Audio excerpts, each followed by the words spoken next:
Hi everybody, my name is John Honig from the Scenic Factory. I'm here to introduce a new product line called Scenic Mud, which is ready-to-use mud material. It's made from acrylic resins and gels. It's 100% acrylic. It can be tinted, altered with pigments or acrylic paints. As it comes out of the jar, it's a nice rich color. The dry versions, as I'll show you, dry a little bit lighter. Comes in 3 sizes. In the kits, which I'll get into in a minute, is the largest size that comes with it. It's 120 milliliters. It's actually a 4-ounce size jar. Ounces are only for size purposes. The actual weights are more than double of what the actual weight says. We've got 90 milliliters, which is a 90 milliliter size, which is actually a 3-ounce size jar, but it's actually almost 7 ounces of material. And then a smaller 30 milliliter jar, which is actually still quite a bit to use for smaller, either very small dioramas or to use for armor or figures or whatever else you want to put it on. The main thing else, it comes in a kit form. Just here, kind of like the pine trees that we do, I prefer kits. It lets you do whatever you want, use as much as little. It can be made to specific for your situation. You don't have to rely on what's in the jar. You can kind of do whatever you want. At the end, I'll show you a couple various muds in the completed form just to give you an idea what they look like. And we'll get into it in just a minute. I just want to show you some quick tools that I use. For mixing, I like little Pyrex mixing bowls. Easy to clean. This material, if it's put on very thin, will dry quick. If it's put on thick, say 1/4 inch or more, it can take up to 24 hours or plus to dry. So there's actually quite a bit of working time with it, which makes it nice. I use the mixing bowl. I always keep a spatula around. It's easy to get it out and to smear it around. Some kind of mixing spoon. I use either plastic or wood, such as this. Craft sticks I use for a little bit everything, as you'll see. We'll use that for smearing around also. You can use a little water with this. It can be thinned. I only recommend drops at a time. I use a pipette. If you put in too much, it'll turn the soup quick and it'll dry a little funky. So I'll show you as we do it, a couple drops at a time. Always keep some water around, tweezers, brushes for moving it around. And in the kit form, we put debris in it afterwards and press it into the mixture. So I always like to keep some small brushes around too, such as that. We're going to do it showing making tank treads in it, just to give you an idea what you can do with it. And all the finished models I'll show you at the end also have that. You don't have to put that in, obviously, or tire treads. It's just I'm just showing you what you can do. I use a little tool I made that I use this for anything I do with tank treads on it. It's actually made from leftover links from kits from Magic Tracks, just glued on a dowel. Makes it easier for rolling. I have another one that I broke that actually has 2 wheels on it that's spaced for a Panther tank. This is actually a Panther tread, but do it with whatever. A lot of times when you're making tracks in the mud, it doesn't have to be tank specific because they're smeared around, but personal preference. Bowl of water and a toothbrush. I use for cleaning the tank treads on this. You want to wipe that off quick, then sprinkle some water on it. Any other tools, you might want to keep a little jar or bucket of water around after you mix the mud, just to let it stay softened up in water. Again, you can clean it up with water. And lastly, I use one of these trays, a little close. I'm sure it's probably a little bit too big on the camera. Dollar store type trays. Whenever I'm doing scenery or anything that's got a couple different textures in it, I like to get them all out neatly in a container so I can pick and choose. Which we will put some of the product in from the kits in just a minute. As far as the base, I'm just going to use a pre-made small base. We pre-textured it a little bit with Sculpt-A-Mold. If you're doing a scene where there's contours, I recommend pre-molding it a little bit with plaster or Sculpt-A-Mold. That way you don't have to use as much product to try to build up whatever contours you're trying to do. Something like this in particular, I left it a little bit high ridge in the middle because I'm going to simulate some tank tracks down the sides. It just helps a little bit. And I usually pre-color the plaster or paint it with acrylics or spray it. This in particular was just white sculpt mold, and it was sprayed as far as just to get the brown on. That way you're not dealing with any white. I recommend tinting the plaster if possible. That way, if when you're working on it, nothing shows up more than even the tiniest pinprick of chipped plaster on something that shows up white. So, with that being said, I'll show you the kit on how that comes first. Comes packaged box. This comes in two different ones. Actually, I'll tell you first the different lines. There's basically two lines. There's a Ardennes Forest line, which is more of a richer, thicker mud. And then I have a Kursk line, which is blended around fields and grass and leaves out a lot of the debris that the actual Ardennes Forest line has. Comes in three varieties, or I shouldn't say varieties. There is the wet version, the dry version, and it is the same with the Kursk wet, dry version. And the kits are only the Ardennes. I don't do the grass in the kits. It's kind of simple and straightforward. There's really no reason. So, it comes in the kit. It starts with, this is a large jar. This is the 120 milliliters of mud. It's the basic mix. There's also three levels. There's basic, medium, and what I call loaded, which is basically got everything in it. The basic mix, which is the way the kits come, and you can get the regular stuff in basic, it's a light body texture. It's got kind of the fluffy mud. It doesn't have debris in it. It doesn't have the sticks or heavier, thicker debris. It's basically a starting point or just a very fine mud if you want to use it on armor or figures. The next line is medium body, which is basically the light bodied mud with added branches and a little thicker debris. It thickens the mud up, gives it a little bit more chunky body. Still not crazy. And then there is the last, which is the loaded. I call it loaded, which has basically everything in it. It's got everything that you're going to see in the kit. It's got the ferns, the twigs, the branches. It's just basically a big sloppy mess. If you're looking to model something coming out of the woods that had a lot of heavy armor traffic on it, that's the stuff for you. It's got a little bit of everything. And also with the kits, what I include is 15 milliliters of clear. I'll show you in the end one of the little test pieces I put clear on if you want to give it even more wetness, or you want to fill the gaps in the tank treads to make it look like standing water. This is heavier than your regular craft clear, I guess, or clear you're going to use on your models. This is a thicker, heavier bodied clear. This comes in the kits. It's optional. Don't have to use it. It's just there. I include it, and I will show you some of that. Okay. So back to the kit. We have the main mud, light bodied. We have the clear, which is optional. And then it comes with the debris packs. Basically five different. We have dead branch, which is actually two varieties. We have the regular dead branch on the website. I'll be adding another one, which these kits include. It's two different varieties, two different textures. Both are glycerin preserved, so they don't fall apart in your hands. Again, a lot of the Scenic factory products are glycerin preserved just so they last and they don't fall apart. A lot of the finer materials will just crumble in your fingers, and we know what happens then. Also comes package number 2. Whoops. The trademark item, the fern. Plumosa fern, also glycerin preserved.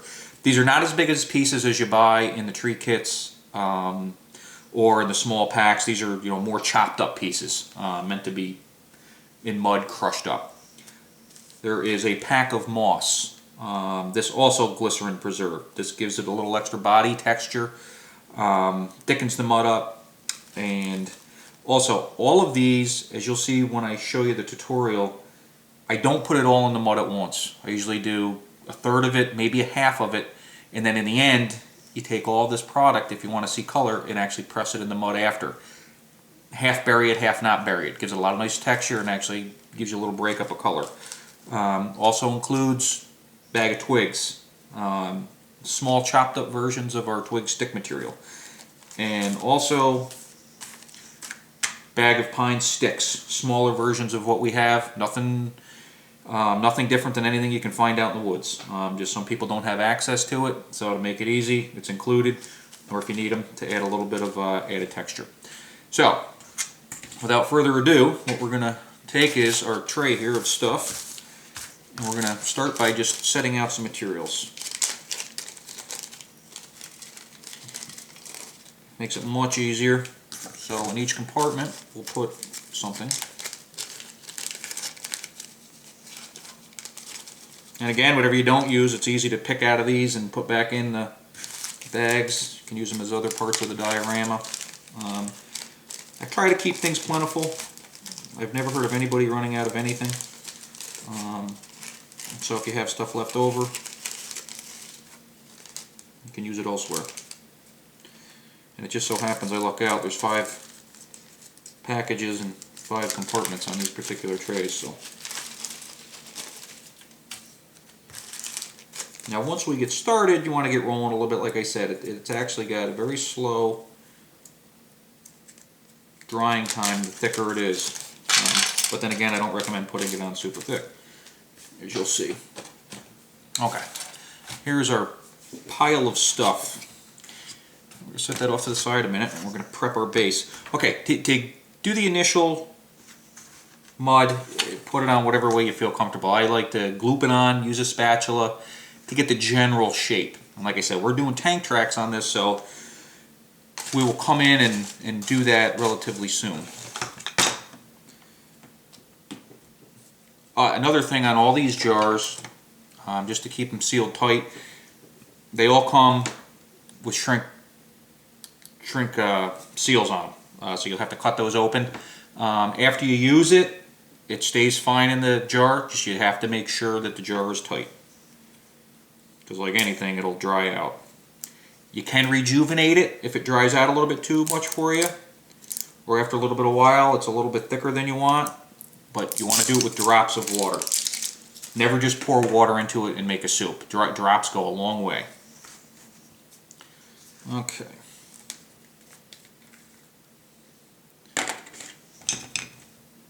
To start with, it's a nice rich texture. I'm just going to use a stick. Whoops, craft stick here.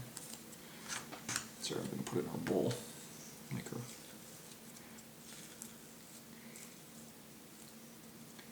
Now this size, to get a look at it, it's about 7 inches, a little bit more, 8.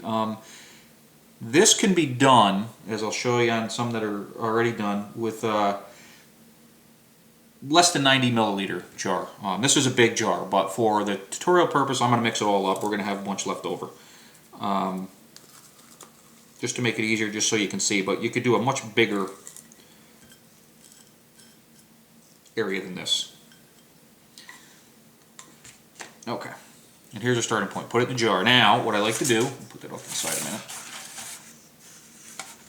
is we're going to start with about 1/3 of each. We're going to try to make a heavy-bodied, thick mess, basically. So we'll leave the pine sticks till the end. Those will get pressed in. But to start it off, I'm going to take about 1/3 of the, just like making cookies. I'm going to put 1/3 of the fern in, about 1/3 of the moss.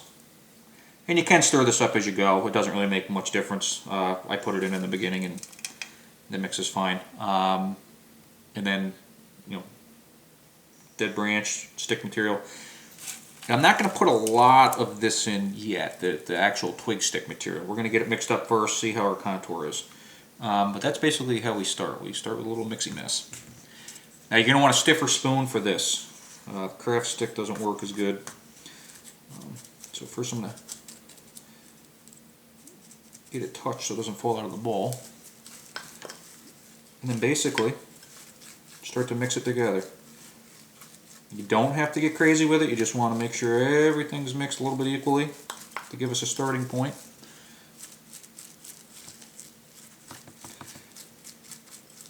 Now you can bury everything, or what I like to do, and I'll show you in the end, is we actually press stuff in to give it a little texture and color. I mean, in general, if 30 tanks just came through, everything's going to be mud.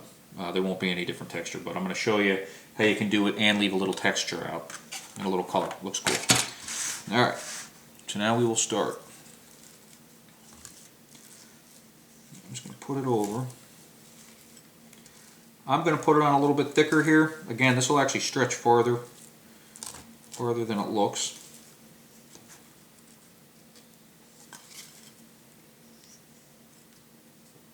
Because we're going to smush the tank treads in it.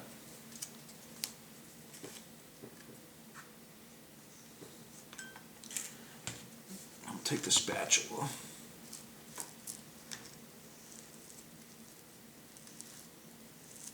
Oops.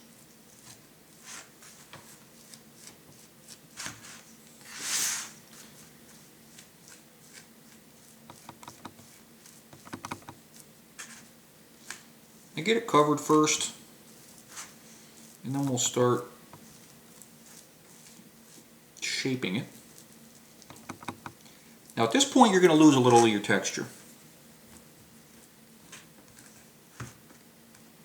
You're basically burying it and smoothing it over, which we will recover in a minute. We will stipple it and pull some of it back out in order to get the roughness back.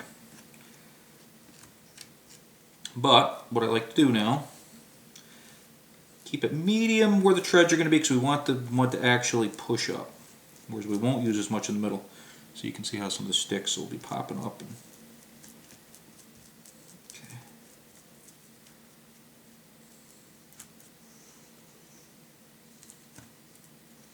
Okay. Now at this stage, since we're going to be running treads through it, you can let it dry for a little bit. We don't really have the time for that with this. You could actually give this a good 20 minutes to thicken up. Depending, it's kind of see what works for you. I'll show you how we use a couple drops of water in order to make these treads. But what I like to do now is add some material on top. Again, kind of like making a cake. This is okay. I'm going to add some sticks.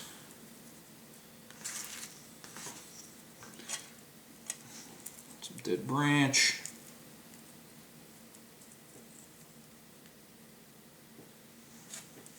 And some of the moss, which is just some greenery.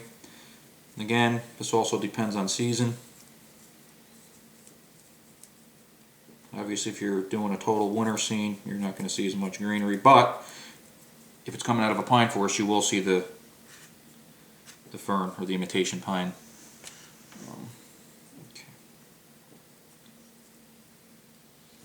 Okay, basically we wind up with a little, call it a forest mix. Okay, now here's where we go with our tank tread. Now I keep our water close by, because if you do it at this stage and don't let it set up at all, these treads will get a little bit packed in, and that's where we use a toothbrush. Not one for your teeth, of course. And this is how we're going to start putting some in. But now what works the best is, don't soak this, but if we put a couple drops of water on this, it'll make it so this won't stick as much. So what I'm going to do is we're going to go through it with some tank tread first, then we'll come through with a brush and start to stipple and mix everything into the scene here. This is where we take the pipette, put this out of the way. Again, we just want to put a couple drops of water on this, or whatever you use. You may just use a piece of straight track, whatever works for you, or however you usually do treads. You can also put saran wrap down first. I'm not a big fan of that because it doesn't give you much detail. Or you can do that first, let it dry up, and then come back, and again, depending on what you're trying to model. If there ever seems like there's too much on it, just take a paper towel, because again, we don't want it soaked in. We don't want to put a lot on it. So now what we're going to do is we're going to make believe that we're not going to run down the center, but we're going to run down the side. So we want to take this and start running it through. Actually, let's see if we can give you a little better view here. Again, not exact, because we're making believe a bunch of tanks came through here, not just one. Put a little more pressure each time, and that makes it kind of push out. If it starts to stick to whatever you're using, you might want to clean it off, add a couple more drops of water, preferably to whatever you're making the tracks with. I don't recommend putting the water directly on this. You can, but it won't look as good. So each time push a little bit harder. And you'll see everything's getting kind of worked in. Some of it's sticking out of the edges. Okay. Okay, that's our initial start. Now, since I'm going to be using that again in just a second, I'm not going to worry about cleaning it off. If you were going to leave that for more than 3 or 4 minutes, you're going to want to clean it off. Now, take one of our smaller brushes. I want to stipple in some of the sticks and things that are here, but the tracks will lift up or push down. And as it's coming through here, the hull will be dragging this stuff with it, so keep an eye on how high you have it to make it realistic. Things will be sticking out, but if we do it this way, we leave a little greenery out, which gives it a nice nice look. So I'll go around, stipple it, pieces. Okay. Now, before we go through the next round, depending on what you're doing again, take some of the pine sticks that you would be running over. It can be long, broken. Stick a couple of them around. They'll be scattered. I'll only put a couple in. I'll put a big one back here just to make believe. Then what we want to do, I'm going to put a couple drops of water on this again.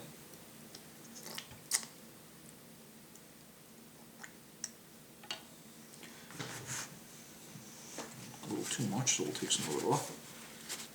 Then we're going to work. We want to work in over that now. Make it look like they were run over, pressed over. Oops.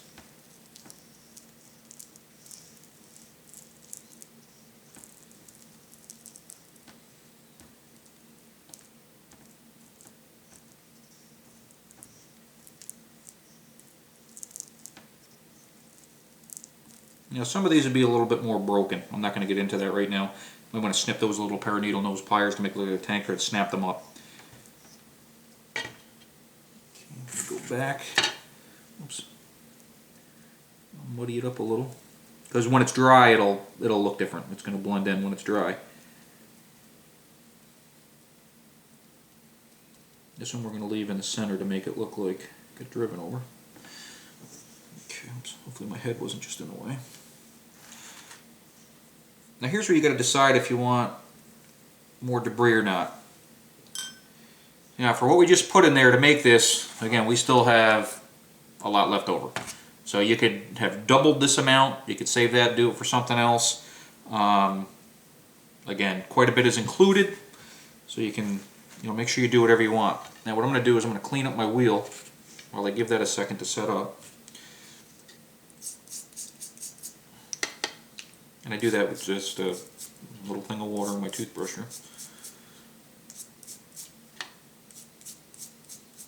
You get a lot of mud on whatever you're using, you can drop it back on the scene you're using. Okay. Again, now we want to dry off the excess water so we don't make a puddle out of it. Okay, push it off to the side. Then we'll go over it one more time. Now since this is a real-time video, I'm not going to come back, but what you might want to do if you're going to try to simulate not sloppy mud, but it's been wet and then it's kind of started to dry and tanks or armor have driven over it. If you wait about an hour until this starts to set up and then go over it, you'll have very precise tank treads or wheel treads or whatever you want to use. Right now we're doing it to make it look like it's just pure mud. It rained and everybody's coming through. Kind of lift some of the mud up as it goes, and we're actually going to leave that.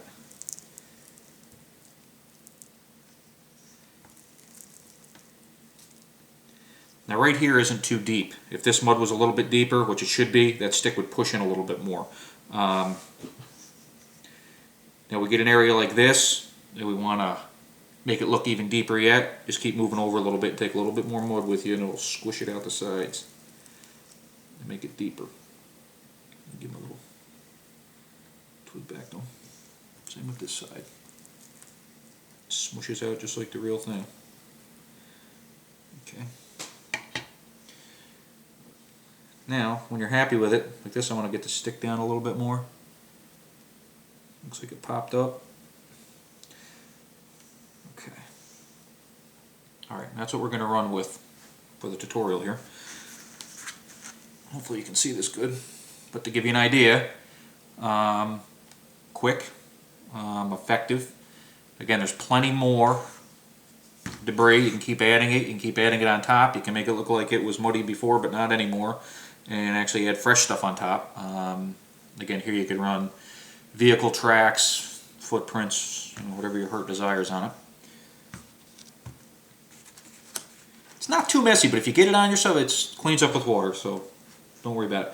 Okay, I'm going to set this off to the side now, and I'm going to show you a couple of the other ones that are done.